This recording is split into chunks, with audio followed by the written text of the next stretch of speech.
Bienvenue dans une nouvelle vidéo de la chaîne Intemporelle. Aujourd'hui, je vais t'expliquer la différence entre les différents types de feutres pour un chapeau.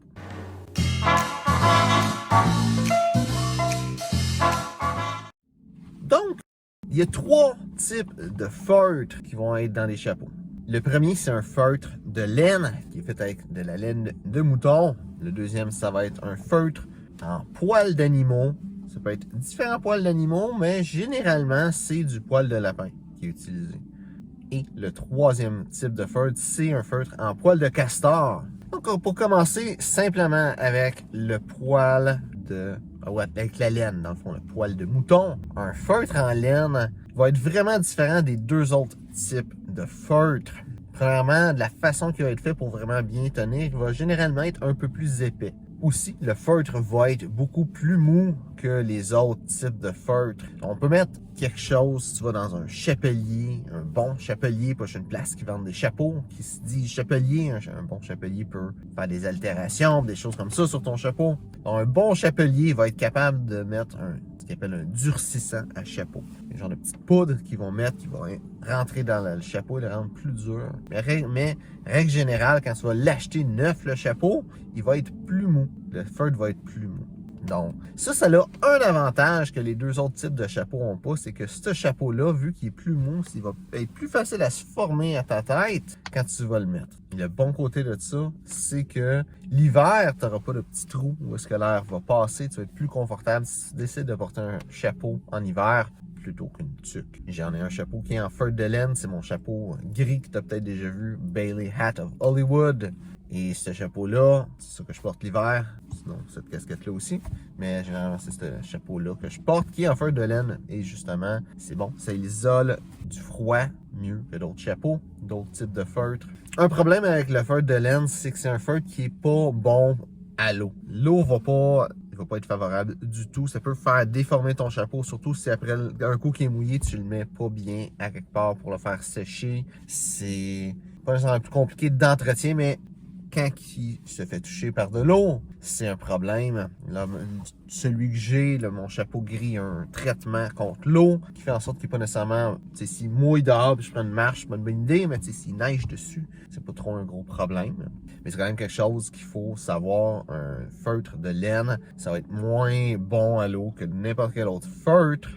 Aussi, c'est un feutre qui est beaucoup plus fragile, beaucoup moins résistant. Donc, ça peut être un chapeau que tu vas avoir besoin de changer éventuellement, juste par la nature du matériel. Un autre bon côté, par contre, c'est que c'est le moins cher de la gang. Le poil de mouton, la laine, c'est littéralement le poil d'animal qui est le plus recueilli sur la terre. Fait que ça va être vraiment moins cher que n'importe quel autre chapeau, même général, comparé à un chapeau à un autre type de poil d'animal. Va coûter peut-être le double du prix. Donc, tu peux avoir quelque chose de bon, pas trop cher, spécialement si c'est la première fois que tu achètes un chapeau, tu veux juste comme voir si tu vas aimer ça, puis tu en acheter un premier. Généralement, c'est un bon choix de prendre un chapeau en feutre de laine. Maintenant, pour le feutre d'animaux, je vais dire les feutres de poils d'animaux en général, spécialement lapin et castor ensemble, et je vais dire la différence des deux. Donc, le poil d'animaux, le petit animal, va être un feutre qui va être beaucoup plus dur. Donc, le chapeau va avoir moins tendance à se déformer. Il va être beaucoup plus beau. Vu que le feutre va être dur, il va pas être, on va l'expliquer c'est un terme anglais, mais floppy. Il va être moins ballotté. Il va rester beau et droit dans la forme qu'il est supposé d'avoir. Versus un feutre de laine, spécialement les bords, va pas toujours garder une belle forme droite, élevée sur les côtés, puis penché par en avant, il va avoir tendance à être plus plat, à avoir moins beau et stylé. Donc un feutre en poil d'animal va pas avoir ce problème-là. Aussi, le feutre va être généralement de meilleure qualité, va être plus durable. Le mauvais côté, c'est que c'est plus cher.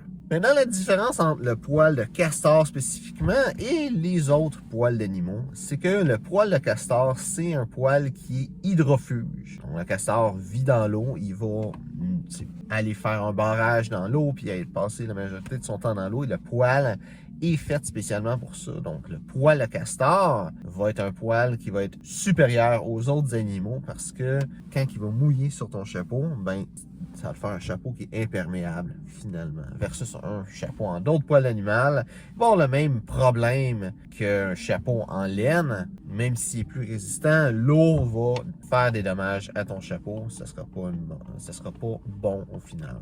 Le bon côté, c'est que ça coûte. Avec un chapeau qui n'est pas en castor, ça va coûter moins cher qu'un castor, évidemment. Mais, évidemment, la différence de prix n'est pas si grande que ça. Mais là, de nos jours, on a toutes des voitures, transports en commun, des imperméables. On n'est plus au Moyen-Âge ou dans la Renaissance où est-ce que vraiment ça fait une si grosse différence que ça. Donc, si tu n'as pas un chapeau en poil de castor, tu es capable d'avoir un parapluie, puis de ne pas trop être à la pluie.